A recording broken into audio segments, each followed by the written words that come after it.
여러분 안녕하십니까. 오늘이 월요일 날입니다. 2026년 8월 3일 오후 7시 50분을 가리키고 있습니다. 그러니까 10분 전 8시네요. 밤 시간이죠. 오늘이 월요일 날 평일 날이잖아요. 근데 왜 내가 녹화를 하냐면은 요즘에 내가 여름 휴가입니다. 그래가지고 시간이 많아요. 그래서 오늘 오전에는 내가 치과병원을 가서 치과 치료를 받고, 다음 주에 더 한 번 가야 돼요.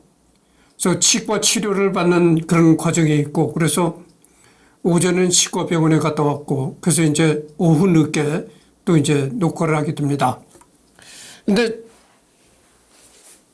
이 그로잠이라는 걸 내가 다 끝냈어요. 이제 다 읽어봤는데, 내가 소설의 어떤 소설을 내가 평론할 수 있는 사람이 아니고, 그래서 내가 더 이상 할 말은 없는데, 내가 하고 싶은 얘기는 이 소설을 쓴 박봄이라는 덕자 전성시대라는 제목으로 유튜브를 하는 여성이 있어요. 그 여성이 이제 글을 쓴 건데, 앞으로도 소설가로서 정말 대성하기 바란다.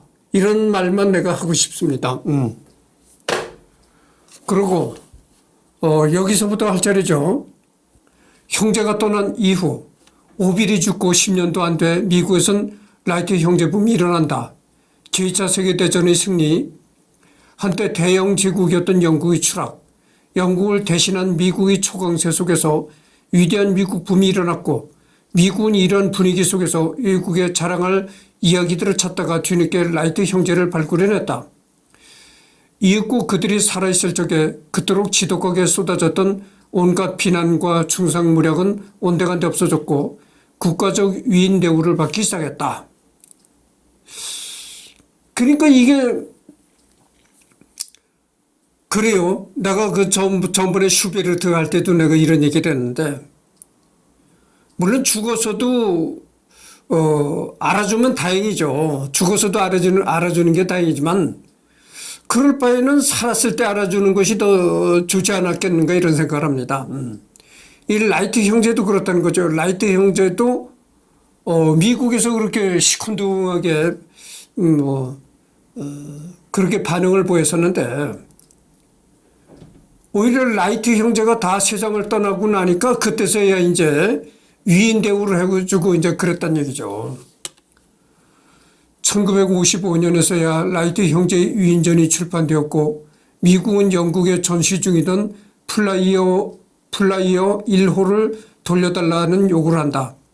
이미 오빌은 영국 측에게 미국이 돌려달라면 언제라도 돌려줄 것을 조건으로 임대해 준 것이었기 때문에 별일 없이 미국으로 돌아오게 되면서 미국에서 미국의 자랑으로 알려지게 된다면 좋겠지만, 사실 좀 우여곡절이 있고 사건도 오빌의 사망 이전이었다. 우선 미국이 돌려달라고 한 게 한두 번은 아니었다. 미국이 플라이어 1호를 돌려달라고 하자 영국 대형 과학박물관에서 플라이어 1호를 돌려주기를 거부했고, 이전에도 플라이어 1호의 원래 주인인 오빌이 반환을 부탁하는 편지를 보내도 거절했다.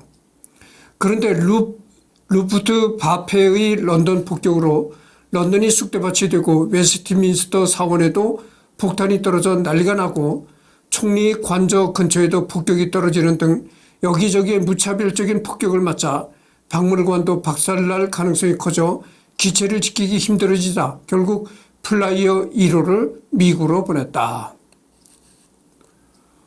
그래서 이제 미국이 돌려달라고 영국 박물관에 이제 라이트 형제가 발명한 그런 비행기가 보관돼 있다는 거죠. 그래서 미국이 돌려달라고 그렇게 여러 번 요청을 했는데도 다 이제 거부했다가 2차 대전이 터지고 런던이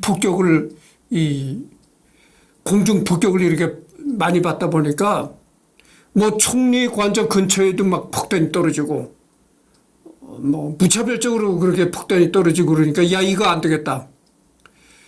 그제서 이제 정신이 번쩍 나가지고 루브르 박물관 내에 복원하고 있던 라이트 형제가 처음 발명한 비행기를 미국으로 보냈다 이거죠. 그리고 오빌이 사망한 지 약 13년이 되는 해에 인류는 하늘을 넘어 드넓은 우주로 향하는 문을 열고 약 21년이 되는 해에는 달에 발을 딛게 되었다. 그리고 약 29년이 되는 해에는 태양계 너머로 영원한 항해를 떠나는 항해자를 날려보냈다. 이게 참 기막힌 겁니다. 라이트 형제인 라이트 형제 중에 하나인 오빌이 사망한 지 라이트 형제 중에 한 사람인 오빌이 사망한 지 꼭 21년 후에 미국의 닐 암스트롱이 달의 땅을 밟았다. 그리고 그로부터 딱 29년이 되는 해에는 태양계 너머로 영원한 항해를 떠나는 항해자를 날려보냈다. 이게 뭐겠어요? 이게 보이저호라고. 보이저호를 날려보냈잖아요. 지금 이 순간에도 보이저호는 계속 날아가는 겁니다.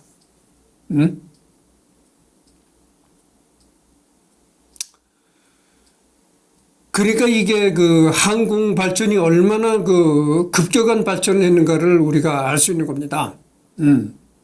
그리고 불과 전번 시간에도 내가 얘기를 했지만 라이트 형제가 비행기를 발명한 지 불과 100년 만에 우주에까지 비행체를 띄워보내는 그런 지경에 이르렀다 이거죠. 상기했던 미국은 라이트 형제의 생전에는 미국적으로는 침도 안 뱉고 쉽게 굴어놓고는 2023년에는 FAA에서 발급하는 조종사 자격증 카드의 뒷면에는 뻔뻔스럽게도 라이트 형제의 사진을 삽입해 놓았다. 물론 반개의 후손들에게 적법한 보상을 한 후에 삽입한 것이긴 하지만 추잡해 보이는 것은 부정하기 힘들다. 2020년 발사된 화성 탐사선 퍼서비어런스의 임무 중 하나인 화성에서의 비행 실험이 성공하자 이를 기념하는 의미로 실험 장소에 라이트 형제 평원이라는 이름이 붙었다. 그래도 이제 살아서 대우해 주는 게 좋긴 좋지만 어쨌든 간에 그래도 죽어서라도 대우해 주는 게 천만다행이죠. 그 밖에 라이트 형제가 개발한 동력 비행기인 플라이어 1호는 지금의 뒤쪽에 수평 꼬리 날개가 달린 일반적인 비행기와 달리 앞쪽에 카나드가 달린 비행기다. 여기에는 두 가지 이유가 있는데 첫 번째는 안전을 위해서였다. 그들이 비행하기 몇 해 전에 글라이더 및 비행기 발전에 큰 공헌을 했던 오토 릴리 엔탈이 자신이 글라이더를 타고 비행하던 중 추락하여 사망하였는데 일단은 워낙 높이서 추락한 것도 문제지만 오토 릴리 엔탈의 글라이더는 앞쪽에 아무런 구조물이 없는 형태였기 때문에 추락하면 조종사가 직접 땅에 부딪히는 구조인 것이 문제였다. 그래서 라이트 형제는 앞쪽에 승강타 역할하는 카나드를 달아서 설사 추락해도 앞쪽 구조물이 먼저 부서져 충격을 흡수하는 것을 노렸다. 또 한편으로는 조종사가 직접 승강타가 잘 작동하지 않는지 확인할 수 있었으므로 아직 신뢰성이 부족했던 당시 항공기를 조종하는 데 도움이 되었다. 그러나 전방 카나드는 유체 역학적으로 공기 저항을 심하게 받는 구조라 이후 항공기는 카나드 대신 수평 꼬리 날개에 있는 형태로 바뀌었다. 그러니까 라이트 형제가 처음으로 그렇게 비행기를 발명했던 처음 작품은 지금의 비행기와는 완전히 구조가 다르다 이런 얘기죠.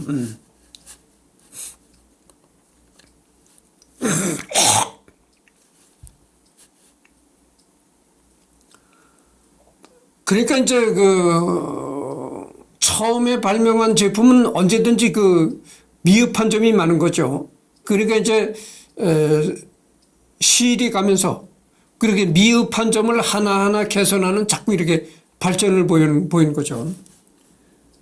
플라이어 1호의 조종 방식은 독특하였다. 지금의 항공기는 조종관과 페달로 움직이며 특히 조종관은 전후 좌우로 움직였다. 그러나 플라이어 1호는 조종관이 전후로만 움직인다. 조종관을 좌우로 움직이는 것에 해당하는 조작은 엎드린 채로 타는 조종사가 직접 허리를 좌우로 움직여야 했다. 조종사가 허리를 좌우로 움직이면 그에 맞춰 날개 왼쪽 혹은 오른쪽이 비틀거리면서 그쪽으로 기체가 기울어졌다. 이후에는 에일러론이라 하여 아예 날개 끝부분이 위아래로 꺾이도록 경첩을 달았는데 사실 이 부분이 바로 커티스와 특허 분쟁에 휘말렸던 부분이다. 라이트 형제는 자신들의 항공기에 붙어있는 승강타 역할하는 카나드를 러더라고 불렀는데 이는 현재 항공기에서 방향타라고 부르는 부분이다. 대신 승강타에는 엘리베이터라는 명칭이 붙었다. 여러분 그 비행기가 말이죠. 지금 여행기나 이런 비행기를 보면 꼬리 뒷부분에 이 꼬리 부분이 있습니다. 그래서 꼬리가 이렇게 주면 방향이 이렇게 비행기 방향으로 왼쪽으로 틀어지게 돼 있고 이렇게 꼬리가 젖혀지게 되면 오른쪽으로 비행기가 이제 돌아가는 거죠. 그게 뭐냐면은 비행기가 빠르게 지나가잖아요. 비행기가 빠르게 지나가니까 이 비행기 기체가 굉장한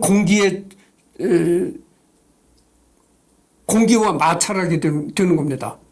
엄청난 힘의 공기의 힘을 받는 거죠. 비행기 기체가. 그렇게 엄청나게 공기에 저항을 받는 기체가 꼬리가 약간만 이렇게 방향을 틀면은 그 방향으로 비행기가 이제 방향을 틀어진다 이거죠. 라이트 형제의 플라이어 1호는 사실 지금 기준으로 보자면 매우 불안정한 항공기다. 조종사가 잠시라도 조종을 멈추면 항공기는 점차 방향이 틀어지거나 기수가 위아래로 움직였다. 이는 잘못된 무게중심과 날개의 위치 관계 때문이다. 그래서 조종이 매우 어려운 편이었음에도 라이트 형제가 자신들의 비행기를 제대로 날릴 수 있었던 이유는 실제 동력 비행에 앞서 유사한 형태의 글라이디어로 여러 번 비행 연습을 하였기 때문이다. 라이트 형제는 비행에 앞서 모형을 가지고 실험한 것으로도 유명하며 세계 최초로 풍동 실험 기구를 고안했다. 그리고 이들은 모형을 가지고 실험한 결과 종전의 학자들이 계산 실험한 내용이 틀렸다고 판단하였다. 그런데 사실은 라이트 형제의 실험 결과가 틀렸다. 당시만 해도 아직 모형으로 실험할 때와 실제 항공기에서 발생하는 차이를 정확히 알지 못하였기 때문이다. 이는 풍동 실험에 대한 이론적 지식이 부족한 것이 원인인데 풍동 실험에서 현실을 반영하는 결과를 얻기 위해서는 상사성을 가질 필요가 있다. 이를 판단하는 수로 대표적으로 마하수와 레이놀즈 수가 있다. 여기서는 마하수 0점 이하의 저아음 속이므로 압축성 효과는 고려할 필요성이 거의 없으므로 레이놀즈 수를 중요하게 보는데 레이놀즈 수는 간단히 말하면 유동의 상대 속도가 빨라지면 커지고 물체의 크기가 작아지면 작아지게 된다. 즉 풍동에서 작은 물체를 가지고 같은 레이놀즈 수를 얻으려면 속도를 높여야 한다. 그런데 이걸 만족시키지 못하면 풍동은 저 레이놀즈 수의 유동 조건에서나 현실에서는 그보다는 훨씬 높은 레이놀즈 수의 유동 조건이 만들어져 큰 차이가 발생한다. 그래서 이들은 날개를 최대한 얇게 길게 만들어야 한다고 생각했다. 그러자니 목재로 만든 날개의 구조 강도가 약해질 수밖에 없었고 자연스럽게 단엽기보다는 복엽기 형태의 항공기를 만들게 되었다.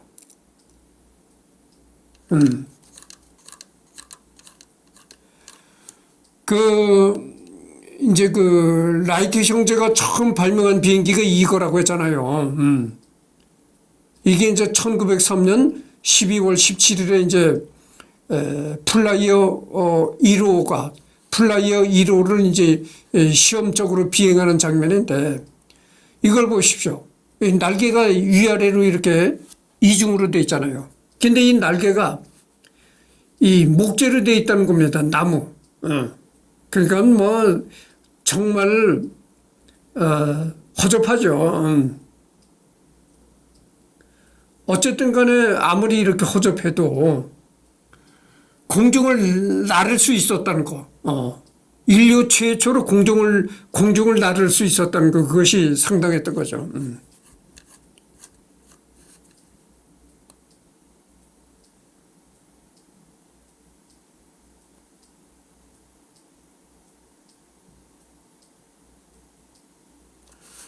세계 최초의 동력 비행기 추락 사고로 인한 사망자도 공교롭게 이들 형제가 냈다.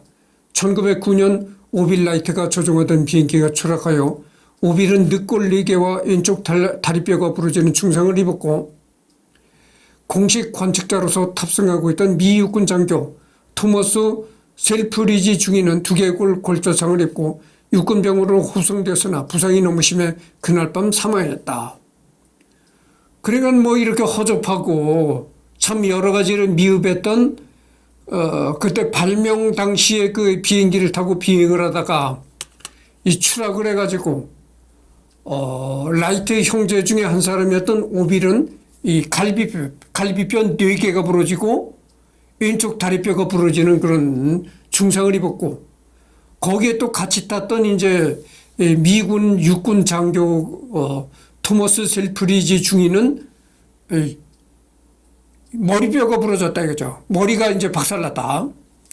그래가지고 빨리 급히 육군병원으로 후송했으나 그날 밤 사망하고 말았다는 얘기입니다. 라이트 형제의 위와 같은 노력들이 학계에서 인정을 받아 형제 각각 노벨 물리학상 후보자로 앞차례 선정되었다. 젊었을 적 외모가 굉장히 특이했는데 인터넷에서 사진이나 그림을 찾아보면 마치 셜록 홈즈 시리즈 셜록 홈즈와 존 왓슨을 꼭 쏙 빼닮았다. 그들의 발자취 및 관련 문서 B-29 1937년 5월에 처음으로 나온 라이트 항공의 R3350 듀플렉스 사이클론 엔진을 4기 장착하였다. 참고로 그 엔진은 더글라스 A1, 스카이레이더, 로키드 컨스텔레이션, 로키드 넵튠 같은 항공기에도 사용되었으며 특히 A1의 경우 1985년까지 운영되었다. 그 다음에 B2, 19호기의 기체명이 스프리트 오브 키티 하웍이다. 노스 아메리칸 항공 1948년에 커티스 라이트 항공사업부를 인수하였다. 이후 노스 아메리칸 항공은 로그웰 인터내셔널로 재편되고, 그리고 로그웰 인터내셔널은 분할 매각되어 항공 부문은 보잉으로 승계된다. 지금의 그 보잉사, 미국의 보잉사, 그 다음에 그 아폴로 11호 플라이어 1호의 날개 1000조각을 싣고 달에 갔다. 닐 암스트롱이 탄 바로 그 미션이다. 그 아폴로 11호에 그 닐 암스트롱이 타고 와서 이제 닐 암스트롱이 달에 땅을 밟았잖아요. 닐 암스트롱을 태웠던 아폴로 11호에 그 라이트 형제가 처음 발명했던 플라이어 1호의 날개 1000조각을 그 로켓에다 달아가지고 이제 그랬다는 거죠. 어쨌든 간에 이렇게 살았을 땐 푸대접을 했지만, 그래도 어쨌든 간에 그 라이트 형제가 세상을 떠난 후라도 제대로 이렇게 대우를 하고 그러니까 참 천만다행이죠.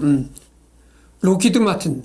이 로키드 마틴은 오늘날에도 유명한 회사잖아요. 오빌 라이트가 매각한 라이트사와 글렌 마틴 회사가 1916년에 합병한 이후 1917년에 해산했다. 이후 글렌 마틴 회사는 마틴 마리에타로 재편되고, 이후 1995년에 로키드 마틴으로 합병되어 오늘날에 이르고 있다. 여러분, 우리가 KF-21을 만들었잖아요. 근데 KF-21에 관한 뉴스를 들어보면 이 로키드 마틴이라는 얘기가 많이 나옵니다. 그래서 이제 하여튼 그렇습니다. 보잉도 지금도 이제 유명한 회사죠. 노스 아메리칸 항공, 로겔 인터내셔널을 거쳐 결과적으로 라이트 형제의 항공기 사업을 이어받은 회사다.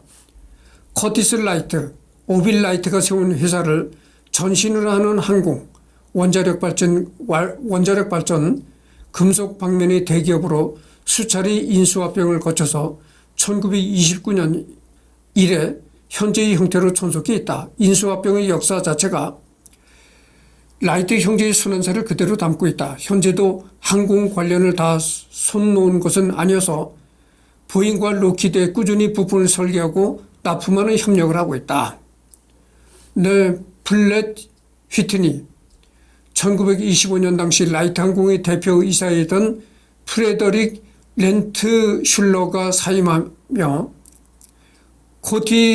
코네티컷주 이스트 하트포드시에서 세운 회사로 세계 3대 항공기 엔진 메이커이다. 그 다음에 CVL-49 그리고 CC2 라이트 경항공모함 지휘함 사이판급 경항공모함의 2번째 함으로 1945년 9월 2일 취역해서 실전에 참여하지 못했다. 배수량 14,500톤급으로 SS급 항공모함보다는 소형이었으나 최고속도 33노트를 발휘할 수 있어 전투함대와 공동작전이 가능한 XS급과 호위 항공모함사의 능력을 가진 경항공모함이었다.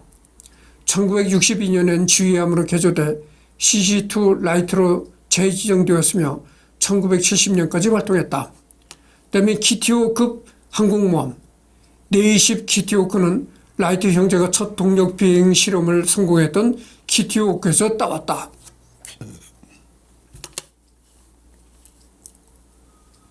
그 다음에 아폴로 14호 사령선 모듈 이름을 키티오크라 지었다. 라이트 패터슨 공군기지, 고향 오하이오주 데이튼에 소재한 윌버의 이름을 따온 윌버 라이트 필드가 오늘날에는 확장되어 공군기지로 쓰이고 있다. 이곳을 주로 관장하는 사령부는 비행기 만드는 게 주 업무인 미 공군 군수사령부다. 형제가 첫 비행을 했던 곳은 1928년에 퍼스트 플라이트 공항이라는 이름으로 공항이 되어 현재까지 내려오고 있다. 3,000피트짜리 활주로가 하나 있는 소규모 공항이다. 이 3,000피트는 미터로 따지면 이제 914미터라는 거죠. 이 공항을 포함한 주변은 라이트 형제 국립공원으로 지정되어 있으며 공원 내에는 공항 외에 기념비와 당시 사용했던 경납고의 복원품이 세워져 있고 호텔도 있다. 국립공원 관리청에서 관리한다. 클라이슬러 에어플로우 개발 초창기에 오빌라이트가 공력 성능 연구를 보조했다. 그 다음에 23번을 지금 경과했네요. 창작물. 그 라이트 형제에 관한 이렇게 창작물들이 많이 나왔다 이런 얘기죠. 시간 탐험대에서 주인공 일행을 만났다. 1903년 비행기를 시험 운전하던 이 형제를 주인공 일행은 라이트 형제라는 걸 알고 성공할 것을 이야기하는데 여기서 리프트라는 사내가 라이트 형제와 반목한다.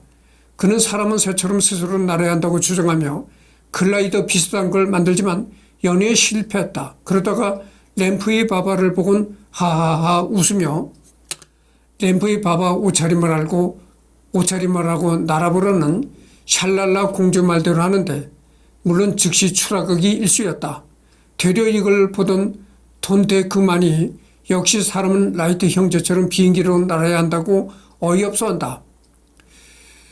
이 형제도 램프의 바바를 보고 충격에 빠지지만 주인공 리키 일행이 설득하고 당신들은 인류 역사를 바꿨다는 이야기를 듣고 힘을 내서 이들을 돕고 이들을 공간을 열게끔 도와주고 이들 라이트 형제는 실제 역사처럼 플라이어 1호를 몰고 하늘을 나는 데 성공한다.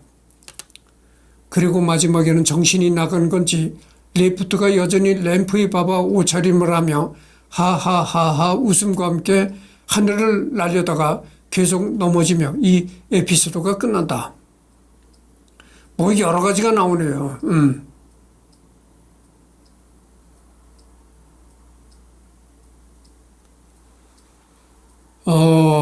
이런 거는 리딩을 하지 않겠습니다. 이런 거는 리딩을 하지 않겠고, 여기서 그 우리나라 얘기가 잠깐 나오네. 조선 얘기가 잠깐 나오는데 이걸 읽어보도록 합시다.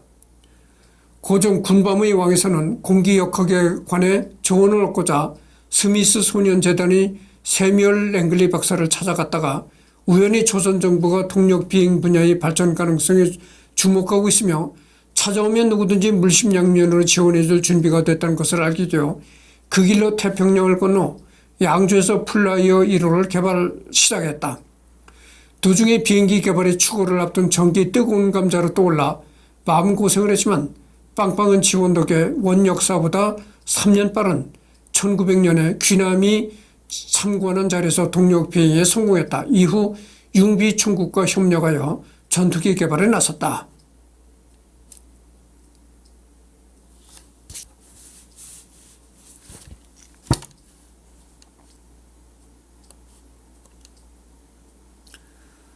여러분 그 고종임금 아시잖아요. 그럼 고종임금 별명이 바로 이 군밤의 왕입니다. 그러면 고종임금이 왜 군밤의 왕이 됐을까요? 고종임금이 어린 나이에 이 즉위를 했습니다. 그러니까 어린 나이에 이제 왕이 된 거죠. 그러니까 어린 나이에 왕이 되니까 아무리 왕이 돼도 나이가 어리잖아요. 나이가 어린 애들인데. 그러니까 그 애들 마음에 왕이 되자마자 그 나이 많은 이제 대신들한테 이런 명령을 했다는 거예요. 요 앞에 종로 사거리에 군밤 장사가 있는데 그 군밤 장사를 잡아다 죽여라.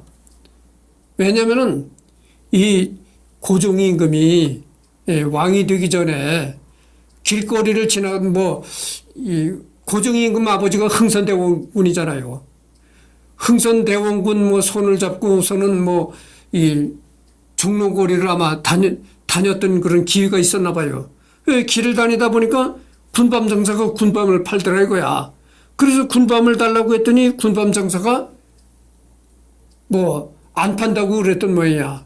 그래가지고 거기서 이제 그게 이렇게 좀 이렇게 그래가지고 속이 상해가지고 그렇게 있다가 자기가 이제 왕이 되니까 그 어린 마음에 그 군밤 장사를 잡아다가 그 종로 거리에서 군밤 파는 그 군밤 장사하는 놈을 잡아다가 죽여라. 이렇게 이제 나이 많은 대신들한테 그렇게 명령을 내렸다는 거죠. 그래서 이제 고종임금이 군밤의 왕이다 이런 별명이 붙은 거예요. 그러니 그 나이 많은 대신들이 그 왕의 명령을 따랐겠어요? 안 따르지. 그 나이 많은 대신들이 참 어이없는 명령을 내렸거든. 그러니까 나이 많은 대신들이 뭐라고 했겠어요? 전하, 그러면 안 됩니다. 왕이 되시면은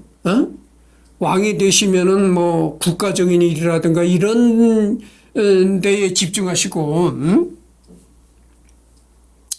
형벌을 내리더라도 누가 다 납득할 수 있는 그런 형벌을 내리셔야지. 그 군밤 파는 장사가 뭡니까? 군밤 파는 장사가 제일 하층 사람인데 그 사람이 무슨 죄가 있다고 그 사람을 갖다 죽입니까? 그랬다는 거야. 그래서 다 이제 대신들이 그 임금의 명령을 따르지 않았다는 얘기지. 그래서 이제 고종 임금의 별명이 군밤의 왕이 된 거예요. 그 어린 마음에 어린 아이가 왕이 되니까 처음으로 명령을 내린 게 그거야. 나한테 군밤을 안 팔던 그 군밤 장사 놈을 갖다 죽이라고 그랬다는 거지 이제. 그래서 이런 고종 임금이 그 어린 나이에 임금이 되니까 대리 통치를 누가 했냐면은 그 조대비라는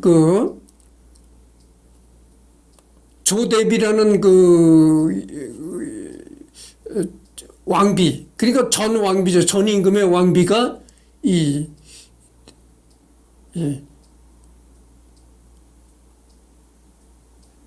청정 수령을 했다. 그러죠. 대리 통치를 했다는 그런 얘기죠. 근데 이제 그러면 고종 전에 바로 임금이 누구였었느냐? 고종 임금 바로 전에 임금은 이제 여러분 강화도령이라고 별명이 강화도령이죠. 강화도에서 농사짓다가 아무 생각 없이 농사짓다가 갑자기 이제 불리켜서 갑자기 왕이 된 거야. 얼떨결에 왕이 된 거야. 평소에 도저히 꿈에도 자기가 왕이 될 생각은 안 하고 그냥 농사만 짓고 있었던 사람인데 얼떨결에 왕이 된 게 이제 요 고종 바로 전에 강화도령 별명이 강화도령인 사람이 이제 임금이 되는데 그게 바로 철종 임금이지 이제. 그래서 얼떨결에 이렇게 국가 지도자가 되는 사람들이 있어요. 최규하 대통령이 그렇게 얼떨결에 대통령이 된 사람이잖아요. 대통령들 생각조차도 안 했는데 어느 날 갑자기 박정희가 총을 맞게 되니까 그러니까 이제 얼떨결에 대통령이 됐듯이 그런 식이죠. 고종 바로 전에 이제 철종이라는 임금이 바로 그렇게 강화도에서 아무 생각 없이 농사만 짓다가 얼떨결에 왕이 된 사람이야 이제.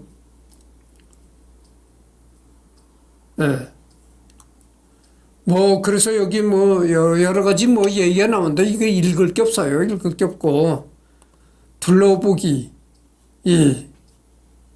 지금 31분을 경과했습니다. 그래서 이것으로 끝을 맺고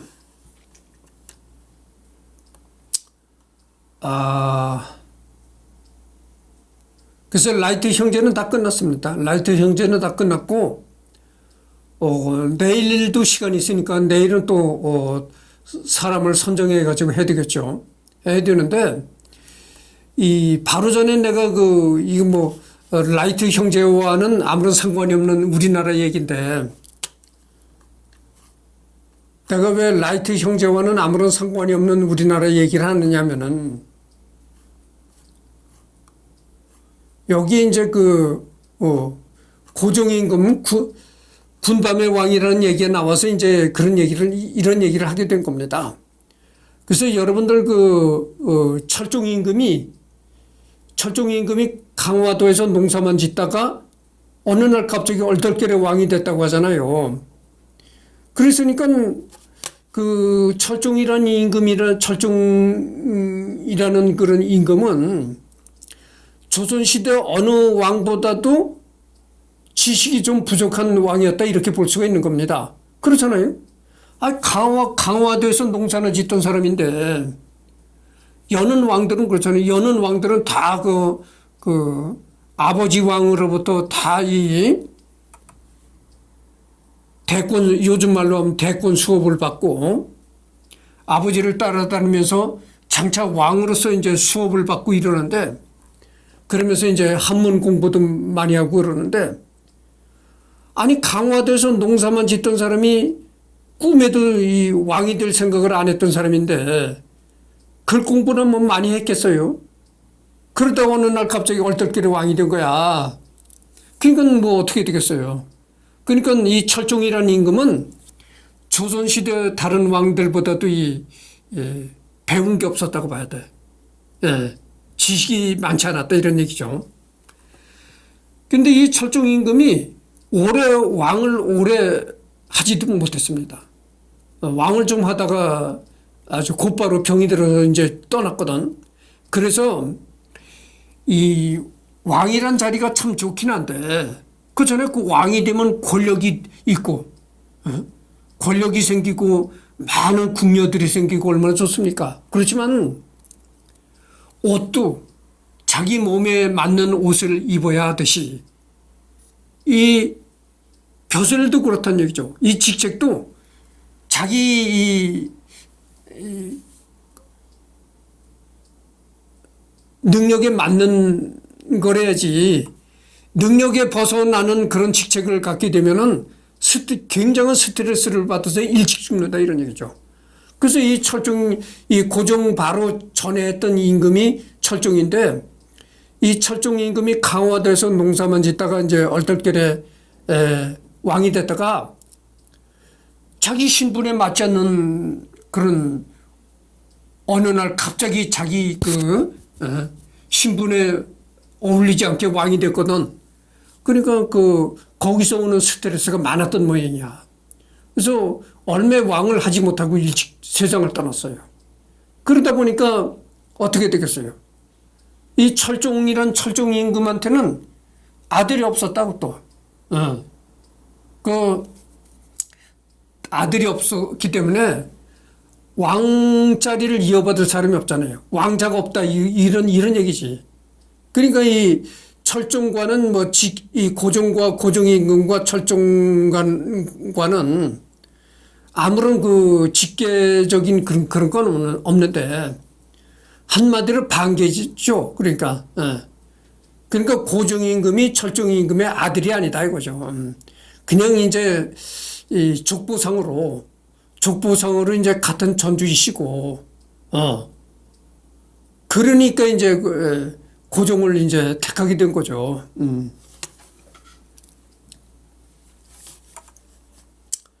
그렇습니다. 그래서 자기 분수에 너무 지나친 직책을 맡으면은 그것이 굉장한 압박과 스트레스로 다가온다 이런 얘기죠. 그래서 이 철종 임금이 강화돼서 농사만 짓다가 얼떨결에 왕이 돼가지고 그것이 굉장한 스트레스로 작용이 돼가지고요. 얼마 못했어요, 왕을. 얼마 못하고 세상을 떠났습니다.